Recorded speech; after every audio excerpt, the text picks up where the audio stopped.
আসসালামু আলাইকুম ওরহমতুল্লাহি ওবারাকাতু। ইসলাম এবং অন্যান্য ধর্মগুলোর মধ্যে আসলে মূল পার্থক্যটা কি সেটাই বিশ্লেষণ করব ইনশাআল্লাহ। কোরআন যেহেতু আল্লাহ তাআলা শেষ আসমানি কিতাব হিসেবে পাঠিয়েছেন এবং পূর্ণাঙ্গ জীবন ব্যবস্থা বলে দিয়েছেন, আমাদেরকে মুসলমান হিসেবে অবশ্যই এটা বিশ্বাস করতে হবে। কোরআনে আমাদের প্রয়োজনীয় জানা অজানা অনেক তথ্য দেওয়া হয়েছে।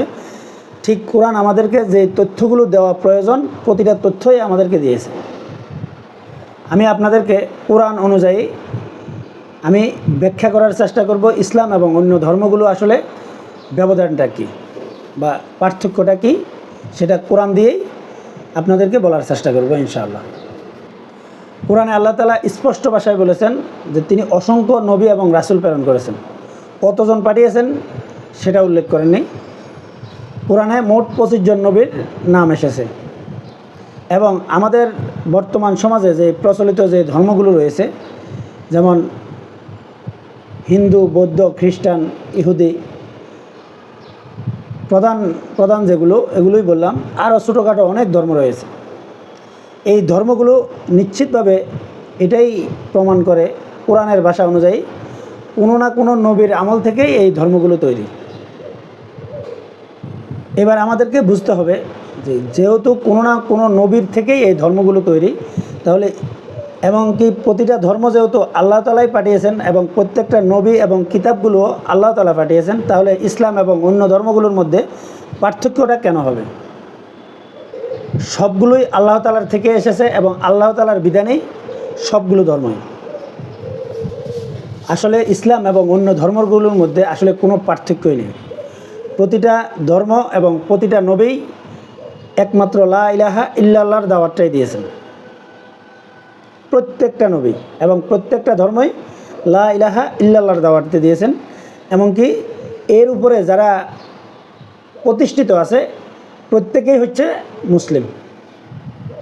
সে যাই করুক বা যে ধর্মেরই হোক, প্রত্যেকেই মুসলিম যারা লা ইলাহা ইল্লাল্লাহর উপর প্রতিষ্ঠিত।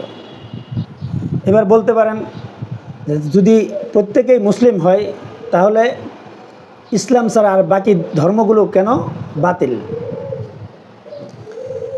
যারা মুসলিম এবং ইসলাম ফলো করেন এরা ছাড়া বাকি যে ধর্মগুলো যে বাতিল, এই বাতিল হওয়ার মূল কারণটা হচ্ছে যে ধর্মগুলো থেকে লা ইলাহা ইল্লাল্লাহর যেই শিক্ষা, এই শিক্ষা থেকে যারা সরে গিয়েছে প্রত্যেকেই বা কেউই মুসলিম নয়।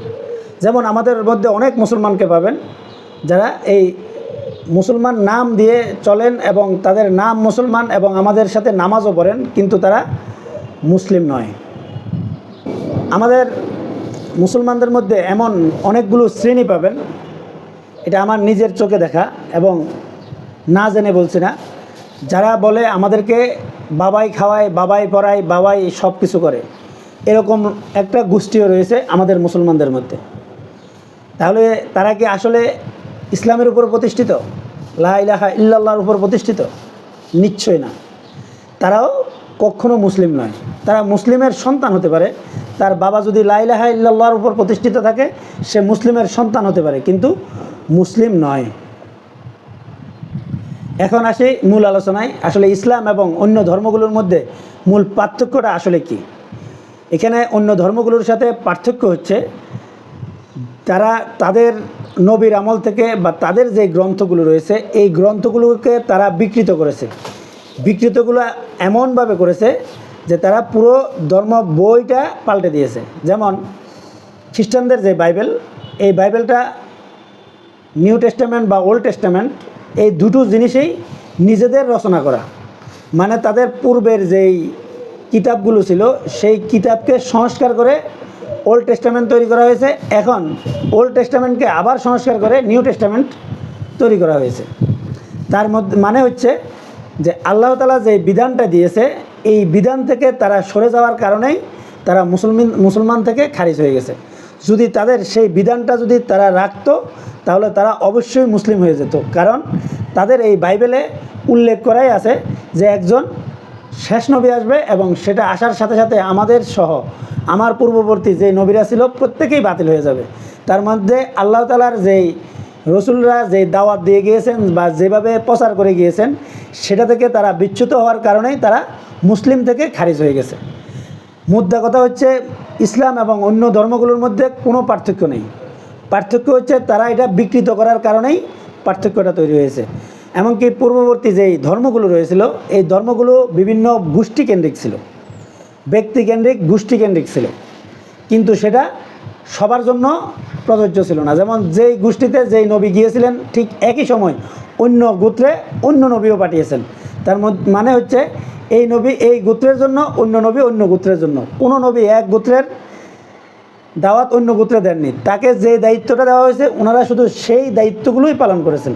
কিন্তু পরবর্তীতে তাদের অনুসারীরা এটাকে বিকৃত করে বিভিন্ন পর্যায়ে ছড়িয়ে ছিটিয়ে ধর্মকে বিকৃত করার কারণেই আজ এই বর্তমান পরিস্থিতিতে ধর্মগুলোর মধ্যে এত বিভেদ, এত সংঘাত। না হয় আল্লাহ তাআলা একটা প্রচারে করেছেন আর একটা দাওয়াতে দেওয়ার নির্দেশ দিয়েছেন, তা হচ্ছে লা ইলাহা ইল্লাল্লাহ।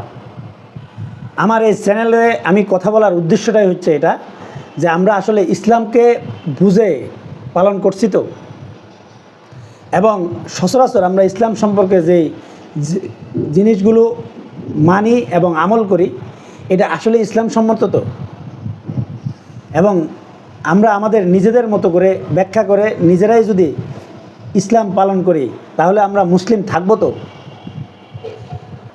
এই সবগুলো নিয়েই আমার এই ইউটিউব চ্যানেলে কথা বলার উদ্দেশ্য, এবং আমার ফেসবুক চ্যানেলও আছে। আপনারা যদি কমেন্টস করেন আমি আপনাদেরকে ফেসবুকের লিঙ্কটা দিয়ে দেব। ইসলাম এবং অন্য ধর্মগুলোর মধ্যে আসলে মূল পার্থক্যটা আসলে আমি আপনাদেরকে মনে হয় বোঝাতে পেরেছি। মূল পার্থক্যটা হচ্ছে যারা কোরআন এবং সুন্নাহকে অনুসরণ করতে গিয়ে এবং কোরআন থেকে বিচ্যুত হয়, এটার সংখ্যা মুসলমানদের মধ্যে রয়েছে।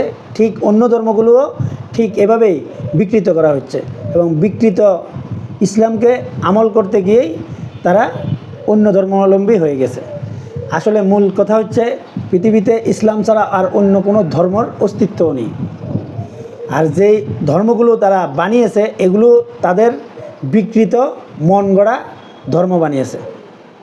আসলে প্রত্যেকটা ধর্মই ইসলাম থেকে এসেছে এবং সেটা আল্লাহর পক্ষ থেকেই এসেছে। আসুন আমরা প্রত্যেকেই ইসলাম সম্পর্কে সঠিকভাবে জানি এবং বুঝে তারপর আমল করার চেষ্টা করি এবং কালেমার সঠিক ব্যাখ্যাটা বোঝার চেষ্টা করি। ইনশাআল্লাহ এই বিষয়ে আমার পরবর্তী ভিডিও আসছে, দেখার আমন্ত্রণ জানিয়ে এখানে শেষ করছি। আল্লাহ হাফেজ।